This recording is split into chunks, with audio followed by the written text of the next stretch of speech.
In a small dusty village surrounded by golden wheat fields, there lived a boy named Chinku. He was only 12, but his heart carried dreams far bigger than the sky above his tiny thatched house. Chinku lived with his mother, Amma, who worked hard at the village school as a cleaner. His father had passed away when Chinku was just 5. Since then, Amma became his world, and Chinku became her reason to smile. Every morning, Chinku would run barefoot through the fields, chasing the school bus, his eyes shining with excitement. He didn't have fancy clothes or shoes, but his spirit was always bright. He loved studying and wanted to become a pilot someday. Amma, he would say, pointing to the sky, one day I'll fly above those clouds. You'll see me in that big white airplane. Amma would smile, even though her eyes filled with tears. Of course, my son, she whispered, but first, let's finish your homework. Chinku's schoolteacher, Mr. Raghav, noticed his curiosity and talent. While other kids played during lunch, Chinku would sit under the banyan tree reading old science books. He asked hundreds of questions, about stars, about flight, about dreams. One day, Mr. Raghav brought an old picture book about airplanes. Here, Chinku, he said kindly, this belonged to my son. Maybe it can inspire you. Chinku's eyes widened. He turned the pages slowly, looking at airplanes of every kind, tiny ones, cargo planes, jets, even rockets. That night, he couldn't sleep. He stepped outside, stared at the moon, and whispered, I'll make my dream come true, Papa. I'll become a pilot. Months passed. Chinku studied harder than ever. He helped Amma after school, washed utensils, and saved every single rupee he could find. But one evening, when he went to school, the headmaster announced, Children, next month we'll have a national science exhibition in the city. Only one student from our school will go. Chinku's heart jumped. It was his chance. He decided to make a small flying model from old cardboard, batteries, and wires he found in the junkyard.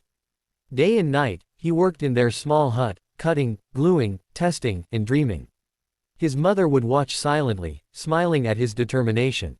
Finally, the day came. The whole village gathered to see Chinku's project. He wound the wire, flipped the tiny switch, and the propeller started spinning. The model lifted slightly off the ground, just for 2 seconds, but it flew. Everyone clapped. Chinku felt like he touched the sky. But a few minutes later, his classmate Ravi, the rich landlord's son, smirked. It's just a toy, Chinku. Real airplanes aren't made from trash. He laughed loudly. Some children joined in, mocking him. Chinku's face fell. His little airplane broke when someone kicked it. His dream, shattered in seconds. He ran home crying, holding the broken pieces. Amma hugged him tightly. Dreams don't break, my son, she said softly. Only toys do. Fix it again. The sky is waiting for you. Days turned into weeks. Chinku stopped smiling. He no longer went to the banyan tree or played with wires. His teacher noticed and tried to cheer him up, but the spark in his eyes was gone. One night, a storm hit the village. The roof of their hut started leaking. Chinku and Amma huddled together, trying to stay dry. Their only lantern flickered out. Amma whispered, Chinku, even in the darkest storm, there's always light.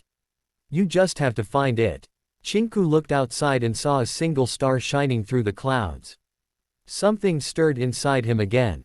The next morning, he picked up the broken model. It was soaked, the cardboard torn. But Chinku remembered his mother's words.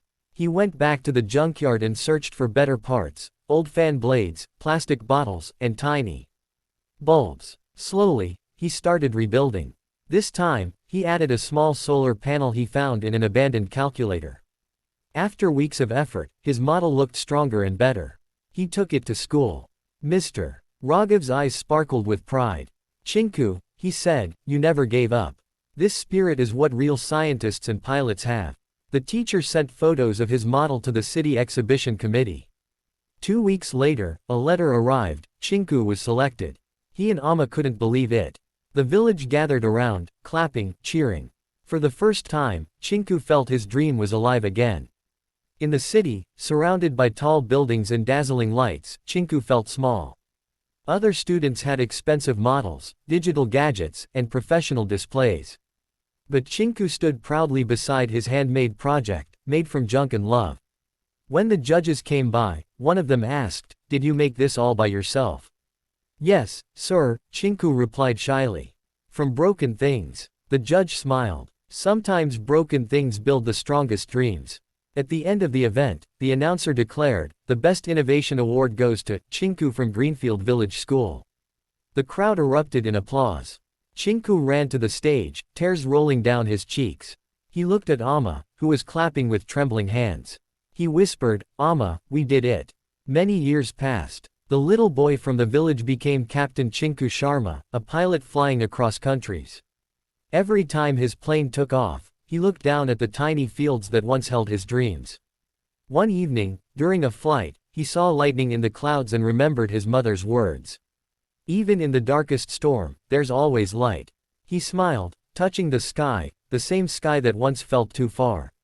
No dream is too big, and no heart too small. Dreams may break, but courage rebuilds them stronger than before.